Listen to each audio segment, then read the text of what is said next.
Hey everybody, welcome back to my channel. Thanks so much for joining me. My name's Janelle, and today we're going to be doing a review of maybe a new all-time favorite book.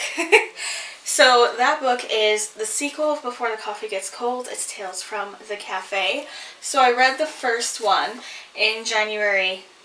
Yes, in January, and it was a 5-star read. And I love this so much. I loved it.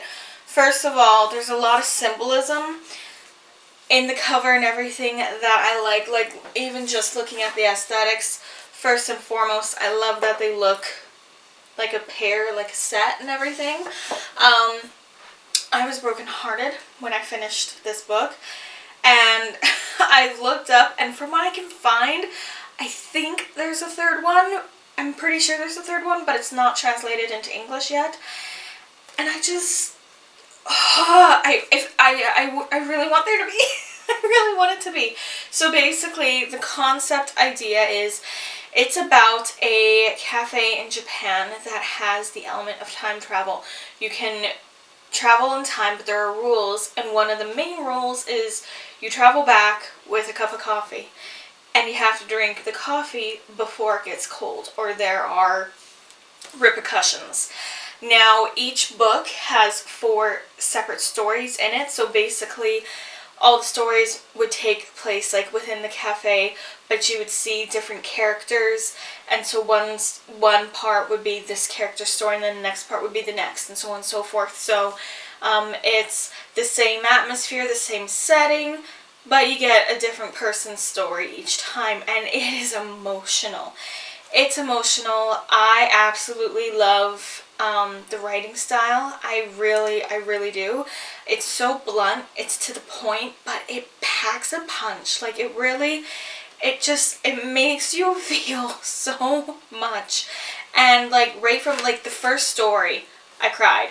And like, that's one thing I can say for this one, is like all 4 stories, just seeing the names of them, all 4 stories, yeah, they all, yeah, oh man, they all got to me. In the first one, the first story didn't hit me as much, but I felt like it was almost more setting the scene in a way, like, you know, giving you the details so you know what's happening. And then the other 3 really got to me, whereas this one, it was all 4. And the first one, there's a situation, well, there's a key situation in all of them, and like, most of them are emotional in a more or less sad way, because why would someone want to travel to the past? You know, like, you gotta think of it in that kind of light, and what could make someone want to take this risk to do time travel. You know, what's prompted them to have this feeling. Even though typically it's for sad reasons, it made me emotional. It got me teary-eyed. I cried for both of them. I did, but even though it's sad, it didn't like make me sad. Like, typically, like, the mood of the book I'm reading, I kind of take on without even being fully aware of it. Like, I just will take on the overall, like, I don't know, mood and atmosphere of the book with myself. But I wasn't walking around like, you know, sad as anything. It was just, I don't want to say bittersweet, but it always, like, it was sad, but it was also healing. And that's the word, that's the best way to say it. It's like sad, there's sad reasons and causes, but you just feel like it's healing. It has a healing effect too. And I'm so happy I read this book when I did. The problem was with me reading the first book during the winter, I always read it with a cup of coffee, and there was frost and ice outside and everything, and, you know, before the coffee gets cold. So when I got this one, I was like, oh, it's like a winter book. You know, I kind of got the season stuck in my head, but I was like, I'm not waiting to next winter. I don't care. I'm reading it. And I'm really happy that I did. And what I really like is it looks at all these different perspectives and points of view.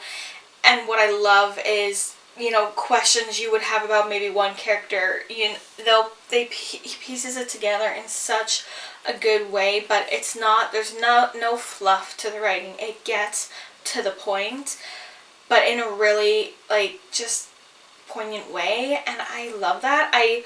Don't get me wrong, I think, you know, really fancy, flowy verse and everything is gorgeous in its own place in its own time, but I feel like with the style of this book, with what it's trying to get across, it would feel so fake if it was anything but just the sharp, to the point moments that it is, and they hit you, and it's amazing. It's absolutely amazing. So I'm so happy I read it.